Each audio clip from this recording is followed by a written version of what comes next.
I'm watching our time, and it's slipping away from us so fast. I know you have so many brilliant things you could share with me if only I knew how to ask. Why don't we call it 2 more questions, and we'll call it a day. So you've worked with Toni Morrison, Noam Chomsky, the greats. You know good authors when you see them.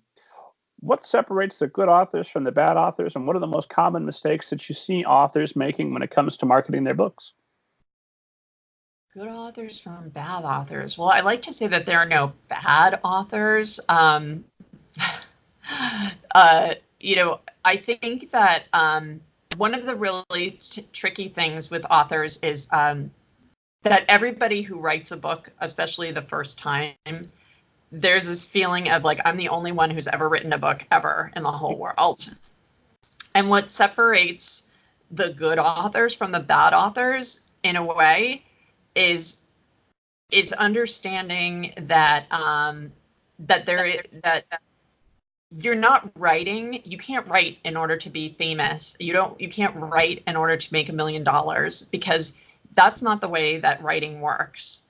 Everything in life takes a certain amount of work and process, and your goal is to be on a journey of process and work that will hopefully lead you to a destination, a goal that you have in mind. But when you're a writer who comes to anybody in the industry, whether it's an editor or an agent or a PR person, and you come with an attitude of I am the best thing in the whole world, and my book is the most important book that's ever been published, that's a great feeling to have because it's good for your esteem, but it's not a great feeling to have when you're trying to work with somebody in the industry who knows how the industry works. And it sometimes gets in your way because you refuse to do things that could be really helpful because you don't want to do some of the paying your dues that has to happen in order to kind of make it in the business. So I would say that really, it's attitude that's really the hardest thing with an author. When somebody is not willing to work with experts, when they hire somebody or they want to work with a publisher, but they're not listening to what people who have been around for a while have to say. And that can go the other way too, where people that are in the industry aren't willing to take an exchange of ideas. The whole process with writing, it's an artistic discipline. A book is not just a product that you throw out there like a tube of toothpaste. It's a set of ideas, and it's got a lot of stuff behind it, because you've got ideas, you've got the person who came up with the ideas and wrote the ideas, and then you've got the world hopefully accepting and being interested in those ideas. So there are a lot of pieces that have to go into that. And when you come to the table unwilling to consider how it works, that makes it very difficult to work with a person. So, and some of the greatest mistakes I see authors make is a really small practical thing, waiting until the last minute to publish a book, to promote their books, not using proper editing or copy editing services. You absolutely have to present your book in the most professional manner that you can. So it has to be, you have to have a jacket designer, you have to have an editor, you have to have a proofreader. Your book has to come off looking good, because these days, there are a lot of people who are availing themselves of some really good publishing methods, and there are industry standards, and your book will stick out if it doesn't meet some of those standards. And you don't have to pay $1 gazillion to do it either. There are jacket designers that are reasonably priced that are pretty decent.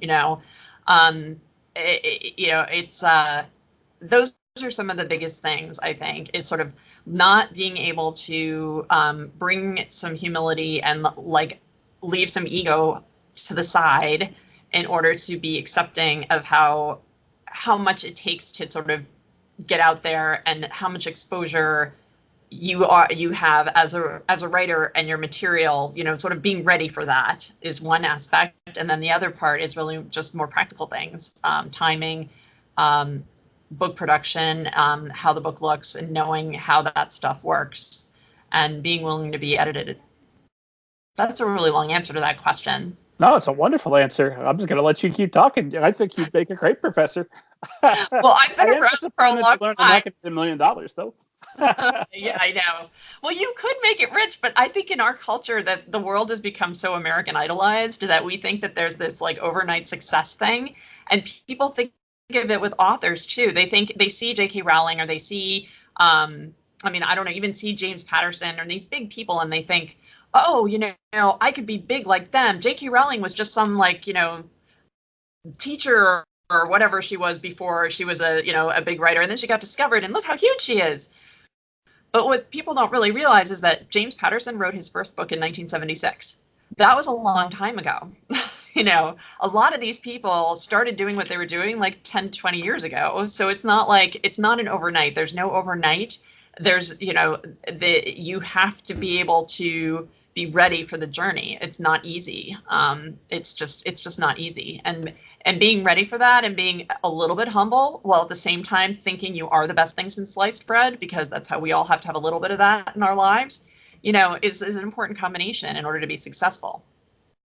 Look at this. We've got a Mabel the Cat cameo. Say hello to the world, Mabel. Hello. I have a cat at home too. Mine is Fluffy.